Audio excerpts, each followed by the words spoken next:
Today I'd like to talk about the Seiji Ozawa's conducting the Brahms symphony, first symphony. I think I got the book Murakami, Absolutely on Music, Murakami and Ozawa.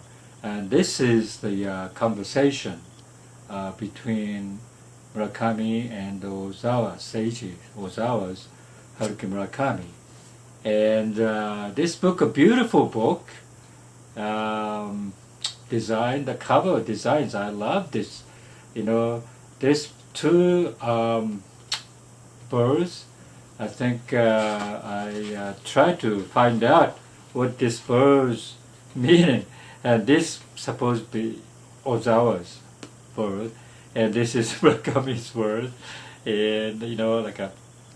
But they are not. This bird is called. I think I know this bird is called Asian fairy bluebird, Arena puella, and I think this is somewhere, and I think. Southeast Asia, the birds, Southeast Asia birds, and this I couldn't identify, and if you can look at it. So this is the male bird, and the female of this is not like this at all. So this is completely different species of birds, and I don't know what this meaning. I thought it was interesting. But anyway, I started to read this book, and it's very interesting. I haven't, I just started to read, and I haven't finished yet. And but Murakami talk about Ozawa's conducting the Saito Kinen Orchestra, which is, I think that particular orchestra is in Nagano Prefecture, Matsumoto City. And I didn't know anything about Saito Kinen Orchestra, but I saw he has lots of versions of Brahms' first symphonies. I think when he was young, and he was like a middle age, and also he is much later. And I saw the one that much later, and spectacular sounds and precise, conducting the pieces much faster. I think I have Brahms symphonies of Bruno Walter, which is late 50s or 1960s, I think, around the Columbia Symphony Orchestra, and I really love those. I think Bruno Walter conducting those four symphonies. I love that, but among them, I really love the second symphony, which is very romantic, and it's almost like a movie soundtrack music. It's like a very nice mellow music. Third one is, I think, a famous one, second movement. I think was used the French film called Vous aimez Brahms? That means, do you like Brahms? I think that's what it is. Or I think something else. I don't know. I think aimez-vous Brahms. I think that's what it is. I think, but I'm just talking about from my memories. But anyway, so I loved Bruno Walter's symphony, all four symphonies by now, and but first symphony is I think for me it's like a much, it's more difficult than second and third and the fourth. Fourth is very, very also beautiful, very easy to get into, But first one is more or less like a little bit difficult to get into because it's like very heavy. I think Brahms tried to make Symphony Number 10 of Beethoven after Symphony Number 9 of the Beethoven. He thought that was the way to do it. He thought it was the continuation of the Beethoven symphony. He tried to compose that.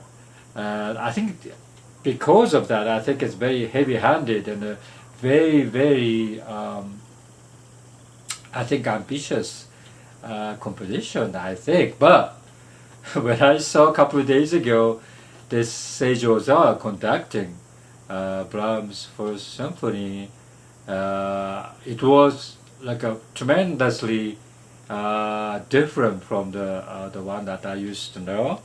And first of all, it's I think Saito Kinen Orchestra. I didn't know anything about them because I don't have any CDs or anything, and I didn't look for the Seiji Ozawa conducting.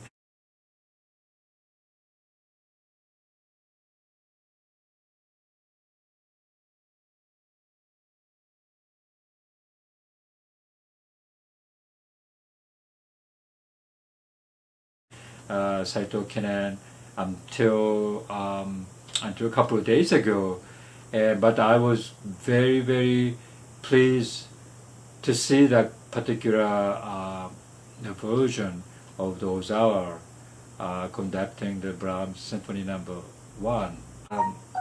More or less like fast pace. No, definitely faster than Bruno Walters conducting Columbia symphonies. I don't know anybody else's interpretations of this particular symphonies, although I have some of anybody else's symphonies, but talking about those two. And Ozawa's, I think, is much faster, and also the sound is like a must, because this particular digital recording is a very well done. I thought, it's much sharper sounds to it, and faster, and I really was taken by this Ozawa conducting the Saito Kinen Brahms' First Symphonies. So yeah, it is kind of interesting to get to know those. I'm kind of became interested in Ozawa's now conducting all the Boston symphonies or the other symphony orchestra and way of conducting it, and I think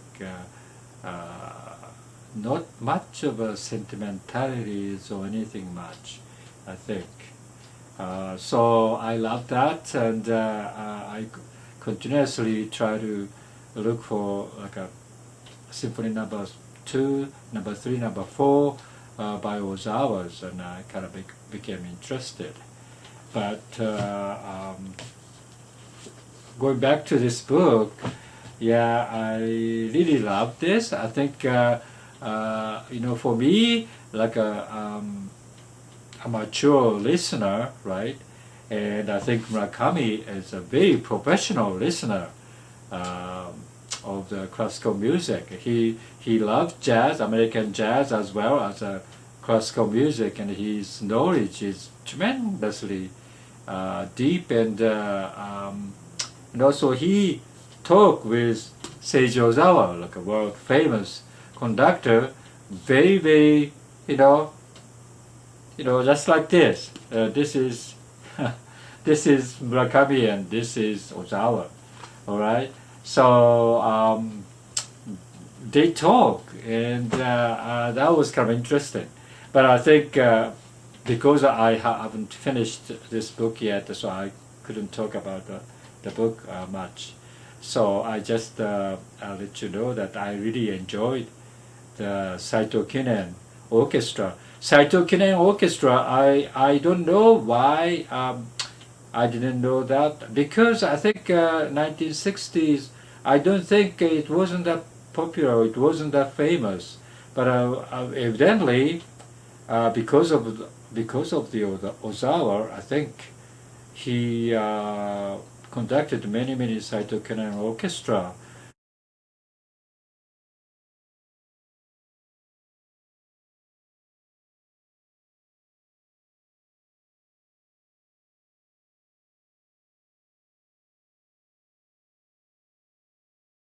Yeah, I'm glad that I found that particular versions of Brahms symphony, first symphony. First symphony, I kind of now really appreciate more than ever because of for one thing, I think it's a big piece and it's very strong piece, I would say. Compared to second, for example, second is much lighter and more like relaxed and more melodious and romantic and so forth. And that's why I liked it Second Symphony the best when I was younger. But now I kind of start to get this weight of the first symphony. So yeah, that's kind of interesting. And talking about those, these two people, very kind of professional musicians and professional listeners. Yeah, it is interesting to know other people's feeling, so how they listen to the classical music. And I always felt that I have my own way of finding out the pleasures in there, and that was good enough. But if you get into the music more deeper, I think there is a more satisfying way of listening to the music, and I really feel like I should study a little bit more, and then so that my appreciation gets deeper and more enjoyable that way. And I think definitely at this age of 74, I would still buy all the CDs and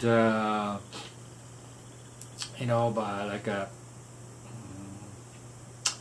like I only go to the YouTube to find the other people's playing the music of Beethoven or Brahms or Mozart and stuff, and then I really enjoy it. I really enjoy the chamber music as well, but the symphony as well, and so I really appreciate that that's available there. Lots of them are available, and so I used to before this internet era. I used to go to the concert, and I thought I was like only way besides the listening to the records, LP records. That's the only way to enjoy it. But now today, I think there's lots of other way to do it, and one of the ways that YouTube, they have lots of them there, and I really appreciate that's there. So that I don't have to